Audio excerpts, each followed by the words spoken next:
Halo Halo guys, guys, balik lagi ke channel Burbir Burbir Official. Pertama, yang perdana kemarin kita ngomongin tentang wanita idaman. Ya, berarti pilihan wanita. Ya, wanita idaman. Nah, di situ sudah dipaparkan seperti apa wanita idaman. Kemudian saat ini nih, kalau sudah wanita idamannya itu sudah didapat, sudah dimiliki oleh kita semua. Ya, Apa yang jenjang yang lebih ya tinggi. rencana menurut lu ini apa? Nah, itu berarti kan kalau udah menemukan wanita, otomatis kan kita mempunyai hubungan, kan? Memiliki Iya. satu hubungan. Setelah memiliki satu hubungan, berarti kan mempunyai jenjang keseriusan dalam hubungan, berarti kan menikah. Ya, Nah, menikah nih kita akan ngomongin soal persiapan sebelum menikah. memang lu langsung mau menikah apa pacaran dulu? Oh, pacaran lah, iya kan tadi kan ada tarafnya, ya kan, jenjangnya kan, berarti kan kalau udah nemu berarti kan mempunyai hubungan. Ya. Berarti habis itu langsung jenjang yang lebih serius, Itu nikah gitu, married.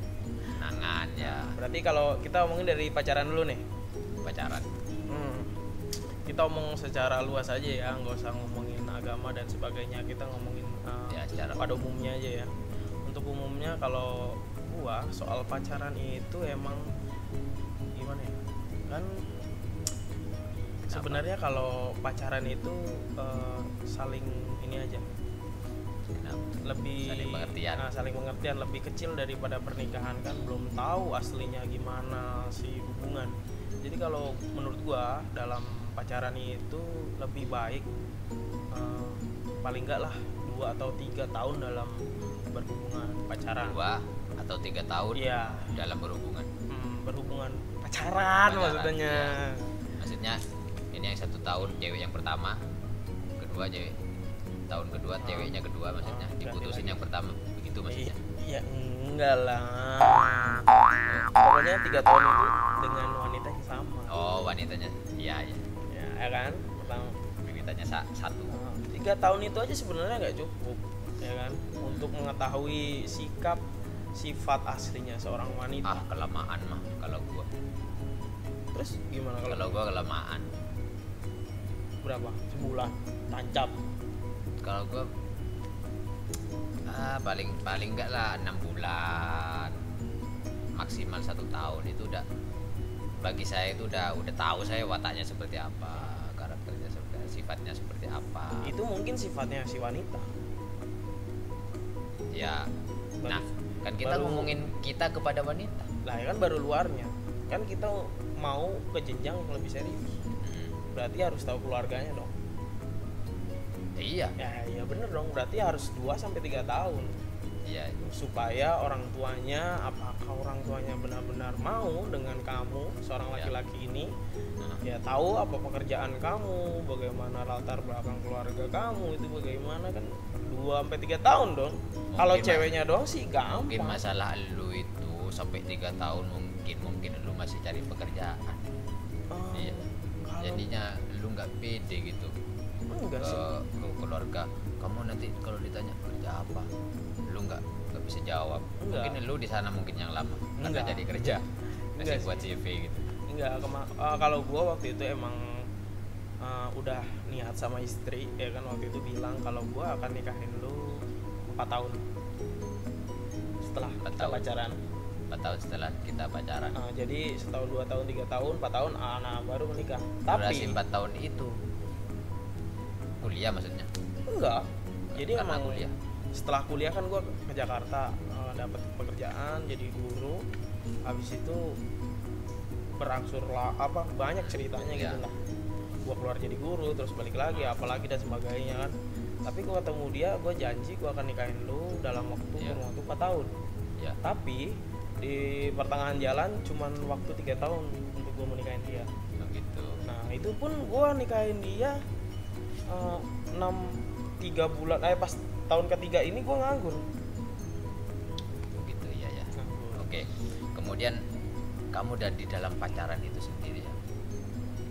Jadi sebelum sebelum pernikahan ini. Jadi di dalam pacaran itu sendiri apa sih yang paling kamu lu ini Apa? banyak lakukan ke perempuan supaya perempuan itu nyaman? Apa yang paling sering lu lakuin?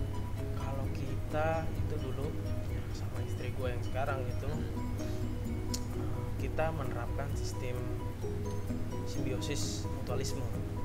Betul. Sama-sama saling menguntungkan, saling pengertian. Saling pengertian. Nah, saling kalau emang dalam hubungan itu emang bukannya yang menguntungkan satu dan satunya dirugikan, bukan, tapi dalam hubungan itu kan bukan cuman untuk sekarang, saat ini dan nanti. Ya, itu hubungan kita nanti. Nah, makanya gua terapin sistem itu. Dimana gua ada uang, gua jajanin lu. Kalau lu ada uang, lu juga bisa jajanin gua. Bisa ya, katakan bisa. Bukan gua pengen dijajanin istri gua, tapi bisa dijajanin gitu. Itu dalam pacaran dulu. Ya. Kayak gitu. Kalau gitu sistemnya dalam pacaran. Ada loh laki-laki itu kalau sudah dapat pacar ya memang paling dia cintai ya boros. Istilahnya dia apa aja dia kasih ke ceweknya gitu loh ya. Jangankan ada duit, nggak ada duit pun dia tetap usaha, walaupun misalnya kolornya digadein misalnya itu kalau itu menyedihkan sekali rupanya. Sepatunya kek yang ini dilelang dulu. Ya, yang penting harga diri nggak dijual ya. Kayak itu laki-laki itu. Ya iya sih, laki-laki bagus kalau kayak gitu ya. Namun kalau ceweknya tidak cinta sama dia kan lebih sakit gitu rasanya. Ya tapi kan yang lu tadi bilang simbiosis mutualisme, saling menguntungkan, jadi saling pengertian gitu istilahnya, saling jujur, jangan ada dusta di antara kita. Itu yang paling penting dalam hubungan ya. Kalau mau serius ya, ini di garis bawahin, kalau mau serius ya kamu harus saling menguntungkan atau simbiosis mutualisme. Jangan ada dusta di antara bapaknya gitu. Itu kayak lagunya siapa? Siapa? Dewi Yul. Lagu Anda itu lama-lama saya tidak mengerti lagu Anda. Jangan ada dusta di antara kita. Kasih. Oh iya, ngerti. Nah, selanjutnya gimana? Kan udah pacaran, udah saling cocok dan keluarganya udah seneng nih. Nah, yang paling penting kalau menurut gua kalau dalam hubungan nih itu ya keluarga. Nah, keluarga si cewek keluarga istri gua itu emang welcome. Jadi gimana pun kesusahan gua, rezeki gua, itu keluarganya welcome. Ya, welcome. Nah, dulu gue sering emang gift gitu sama keluarganya. Ya biasa lah ya orang pacaran, martabak manis sama martabak goreng, nah gitu ya. Martabak gitu. Telur. Iya, telur kayak gitu lah. Martabak bangke gitu. Itu sering kayak gitu. Tapi emang keluarganya nggak menuntut banyak. Ya artinya menerima apa adanya. Sama kayak keluarga gua. Udah nyari yang biasa aja kayak gitu. Itu bibit bobot menurut keluarga gua ya. Dalam pacaran, kemudian akhirnya lu memutuskan untuk menikah. Nah, menikah ini ada persiapannya kan? Iya, banyak persiapannya. Nah, ini yang nanti yang belum menikah nih. Gua kasih tahu tipsinya untuk nikah ya. Kalau gua ini kan Katolik ya. Iya. Kalau gua Katolik tuh cukup persiapannya harus cukup rumit ya, karena kita kan Katolik, jadi cukup ribet, nggak di KUA masalahnya itu. Kalau di KUA kan gampang kan? Iya. Ya udah tuh surat-surat kumpulin, terus nikah di KUA juga bisa. Iya. 600.000 jadi. Nah, kalau di Katolik itu banyak potong-potongannya. Ya, banyak pon-ponnya itu yang bikin sulit dalam pernikahan Katolik. Jadi biar sakral. Semuanya pernikahan itu memang sakral. Apapun. Lebih baik itu satu sekali seumur hidup. Ya. Jadi lu menikah kemarin tanggal berapa? 30 Juni loh. 30 Juni. Ya. Lu ngundang gua gak hadir. Ya, itu lagi libur waktu itu ya, libur panjang. Lu sih ngasih undangan saat liburan. Ya pulang semua orang. Itu juga taktik gua sebenarnya. Oh, biar nggak ada yang orang yang datang gitu. Biar nggak ada yang datang, dan di mana biar orang tuh kita nggak balikin uangnya lagi ya kan. Tapi kalau saya beda kayak begitu kalau saya. Nah kan orang sistem nikah sekarang itu mencari keuntungan dalam pernikahan. Ya. Nah kalau gua enggak. Itu tabu sih kalau menurut saya. Iya tabu sih sebenarnya, orang mencari keuntungan tapi malah rugi lebih besar Iya, sebenarnya. nggak ada yang untung. Nggak ada yang seperti itu kayak gitu, sebenarnya mencari kesenangan. Kan? Yang terpenting dari pesta pernikahan itu adalah kesenangan. Iya kesenangannya, bukannya pesta, bukannya ininya ya, keuntungannya itu ya. Benar, semua menjadi satu. Nah tapi gue kemarin pernikahan, ntar dulu gue jelasin dulu ya. Kemarin gue pernikahan tuh nggak pakai apa-apa, jadi gue cuma nikah gereja gitu doang ya kan. Iya. Nikah gereja terus udah, akhirnya teman-teman dari sekolah juga datang, dari sekolah lain juga datang ke gereja. Jadi cuma datang aja, emang nggak perlu ngikutin ibadatnya. Iya. Gitu. Nah sekarang setelah gue banyak cerita, gue tanya sama lu nih, gimana nih menurut tuh tentang pernikahan dalam agama? Ini saya nggak bahas pacaran ya. Nggak, langsung pernikahan aja, langsung di pernikahan dalam ya, pernikahan dalam Islam agama. Ya. Islam itu kan menghalalkan istilahnya, menghalalkan antara mempelai laki-laki dan mempelai perempuan. Jadi ketika akad sudah penghulu membaca angkah tuka wa zawajtuka, kemudian dijawab sama mempelai laki-laki. Nah, di situ sebenarnya sudah menghalalkan. Gitu. Jadi antara cewek dan cowoknya itu sudah halal. Apapun itu sudah halal, semuanya sudah halal bagi dia. Bagi yang laki-laki ke perempuannya, ke perempuan ke laki-laki gitu. Tetapi dalam bingkai pernikahan itu sebelum menikah itu harus ada persiapan-persiapan yang memang menjadi syarat gitu. Menikah sendiri itu mubah, boleh. Sebenarnya itu sunnah Rasul. Iya, sunnah Rasul ya. Tetapi yang boleh-boleh saja itu akan menjadi tidak boleh kalau ada hal-hal lain yang di situ menghalangi proses melangkah kepada menikah itu loh. Bisa jadi haram, bisa jadi wajib, bisa jadi sunnah, bisa jadi makruh, bisa jadi mubah. Itu kalau dalam Islam. Jadi ada 5 gitu. Ya tergantung laki-lakinya. Misalnya yang tidak boleh nih mau menikah dengan tujuan apa? Saya mau mengambil itu harta warisannya karena dia kaya. Ya, saya ngincer itunya. Nggak boleh begitu. Karena niatnya sudah nggak bagus. Tapi kan nggak mungkin ada yang cerita seperti itu kan?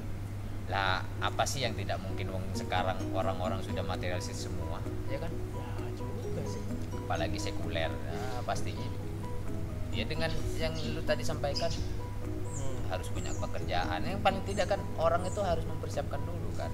Jangan kemudian orang itu mau menikah, saya mau menikah menikahimu, tapi karena ada embel-embel lain, karena ada hartanya, karena ada mobilnya dan lain-lain seperti itu. Jadi karena Allah gitu. Itu aja. Kalau pengalaman pacaran, kalau saya pribadi kalau sudah mau sama perempuan pasti tuh kalau saya apapun saya kasih. Istilahnya kalau saya benar-benar cinta, misalnya nih minta barang, kayak minta kasih, saya kasih. Itu saya gitu loh kalau sudah saya. Nah sekarang ada ini udah dipersiapkan atau ini masalahnya si Bir nggak pernah nyeritain wanitanya nih? Memang saya nggak pernah ceritain apa. Kayak gitu tuh sebenarnya ngapain diekspos? Itu paling penting sebenarnya. Haters itu udah siap ya, pengen tahu nih gimana nih ceweknya si Bir. Saya akan mengekspos kalau sudah menikah. Orang pasti nggak usah diekspos, udah tahu kalau sudah menikah. Tapi kalau sudah ya sampai dia nikah ya udah itu aja. Udah itu aja mungkin ya untuk saat ini. Untuk pernikahan dia sarannya ya bagi teman-teman kalau mencari pasangan, jadi sebulannya itu wanita idaman yang sudah kita dapatkan, jadi harus jujur ya antara cewek dan tidak ada saling pengertian, jangan ceweknya sangat pengen uang dan sebagainya, tapi tidak ada pengertiannya kepada laki-laki. Ya, gitu aja. Intinya simbiosis mutualisme. Mutualisme. Sampai sini dulu. Terima kasih. Dadah.